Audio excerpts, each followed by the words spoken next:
नमस्कार दोस्तों, स्वागत है आपका हमारे नए व्लॉग पर। तो हमारी हो चुकी है शादी और हम निकलने वाले हैं माँ वैष्णो देवी के दर्शन के लिए। हम दोनों की इच्छा थी कि शादी के बाद सबसे पहले हम किसी देवी या देवता के दर्शन करें और उन्हें धन्यवाद प्रदान करें। तो हमने पकड़ ली है फ्लाइट दिल्ली के लिए और वहाँ से हम ट्रेन से जाएंगे जम्मू तवी कश्मीर।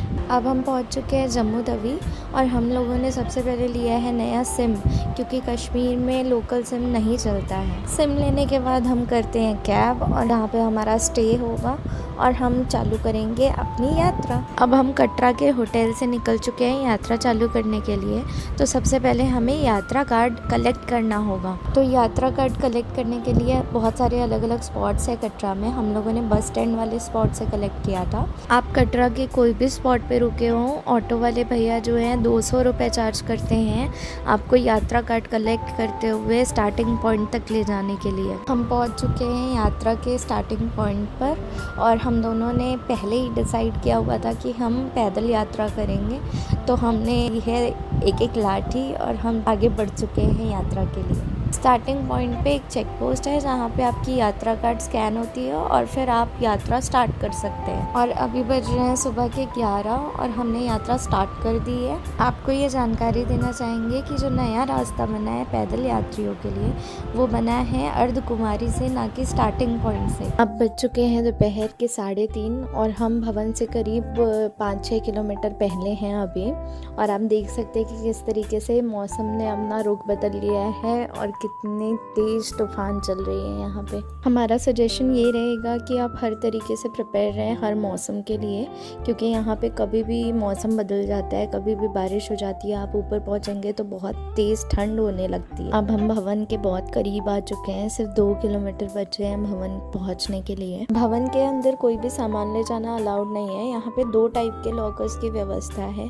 एक है नॉर्मल लॉकर और दूसरा है डिजिटल लॉकर। तो दोनों के लिए ग्राउंड स्टाफ हमेशा अवेलेबल रहते हैं आपको गाइड करने के लिए कि कैसे आप लॉकर में सामान रख सकते हैं। डिजिटल लॉकर में अपने सामान और जूते चप्पल रखने के बाद हम चलते हैं लाइन पे लगने के लिए भवन के अंदर जाने के। इसे माता रानी का बुलावा कहिए या आशीर्वाद। हमें लाइन पे 1 मिनट भी समय नहीं देना पड़ा, हम डायरेक्टली अंदर गए हैं।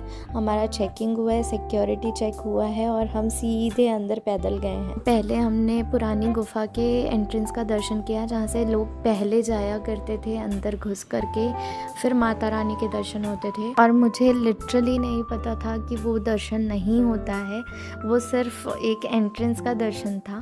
तो मेरी आंख में आंसू थे क्योंकि मैंने माता रानी को देखा नहीं था। वहीं पर मेरे हस्बैंड काफ़ी खुश थे कि उन्हें लगा कि यही दर्शन है और वो इतने में ही सेटिस्फाइड थे। फिर हम आगे बढ़ते हैं तो हमें लगता है कि हम एग्जिट की ओर जा रहे हैं, पर वहाँ पे एक पंडित जी टीका लगा रहे होते हैं और वो हमें बोलते हैं कि जल्दी अंदर जाइए और दर्शन करिए। तो 1 मिनट के लिए मैं कंफ्यूज हो जाती हूँ, मैं भी और मेरे हस्बैंड भी।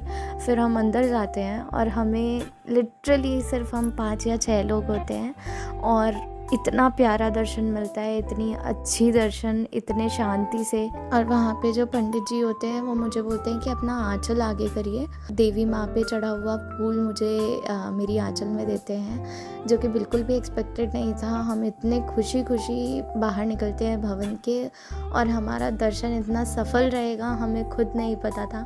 माता रानी की कृपा थी जो इतना प्यारा दर्शन प्राप्त हुआ हमें। इतनी आसानी से दर्शन प्राप्त करने का सौभाग्य हमें इसलिए मिला क्योंकि आरती के पहले गेट क्लोज हो जाती है, जिसकी वजह से लंबी लाइन हो जाती है। तो गेट क्लोज होने के अगर आप 5-10 मिनट पहले पहुंचते हैं और आप दर्शन करना चाहते हैं तो बहुत आसानी से हो जाता है, जिस तरीके से हम लोगों ने किया। करीबन शाम के 7 बज चुके हैं और हम माता रानी के दर्शन करके अब निकलने वाले हैं भैरव बाबा के दर्शन के लिए। उसके पहले हम खाना खाते हैं हल्दीराम्स में और जैसे ही हम खड़े होते हैं हमें समझ आता है कि हम पैदल चल कर भैरव बाबा के दर्शन तो नहीं कर पाएंगे, तो हम करते हैं घोड़े और हम उसी घोड़े से ऊपर भैरव बाबा के दर्शन करते हुए फिर उसी घोड़े से नीचे उतरेंगे। तो हम घोड़े वालों के साथ जाते हैं ऊपर भैरव बाबा के दर्शन के लिए और वहाँ पे लंबी लाइन ज़रूर मिलती है क्योंकि आरती के बाद काफ़ी भीड़ हो जाती है, जैसा मैंने पहले भी बताया था। तो काफ़ी भीड़ ज़रूर मिलती है, लेकिन आधे घंटे में हमारे दर्शन हो जाते हैं और हम बहुत ही अच्छे से दर्शन करके नीचे के लिए निकलते हैं। अभी बजे हैं करीबन 8 साढ़े 8 और हम नीचे उतरने वाले हैं। तो हमारे घोड़े वाले भैया काफ़ी अच्छे होते हैं, वो हमें काफ़ी स्लोली नीचे उतारते हैं और 11:15 के करीब हमें वो नीचे पहुंचा देते हैं। उसके बाद हम ऑटो से 400 रुपये दे करके अपने होटल पहुंचते हैं और आराम करते हैं। तो ऑटो का जो किराया है 200 रुपये आने का और 400 रुपये जाने का फिक्स रखा है वहाँ पे सब लोगों ने। आज के व्लॉग में इतना ही। बने रहिए हमारे चैनल पर ऐसे ही डिवोशनल कंटेंट के लिए।